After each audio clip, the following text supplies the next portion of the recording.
اب گھر میں ناچاتی ہے اور جھگڑے شروع ہوئے تو بیٹا پھر اپنے باپ پر یہ تقاضا کرتا ہے، یہ مطالبہ کرتا ہے کہ ابا میرا جو حق ہے وہ دے دو، یعنی گھر بھی مجھے دلا دو، کاروبار کے لیے بھی مجھے پیسے دے دو، اور وہ اس طرح مطالبہ کرتا ہے جیسا اس کا حق ہے۔ اب اگر باپ نہیں دیتا تو باقاعدہ اس کے ساتھ جھگڑے کیے جا رہے ہیں، اور بیوی کے جو خاندان والے وہ بھی ساتھ دیتے ہیں۔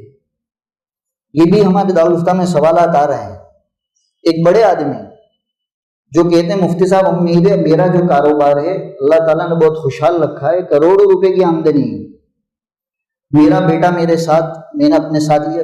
عامتاً باپ اپنے ساتھ ہی رکھتا ہے بچوں کو۔ آج اس کی شادی ہو گئی، بیوی ہو گئی، بچے ہو گئے، آج وہ مجھ سے مطالبہ کر رہا ہے کہ مجھے ابا الگ گھر دلا دو اور مجھے الگ کاروبار شروع کرا دو، میں تمہارے ساتھ رہنا نہیں چاہتا، میرا جو حق ہے وہ دو۔ وہ باپ پریشان ہے کہ میرا کاروبار چل رہا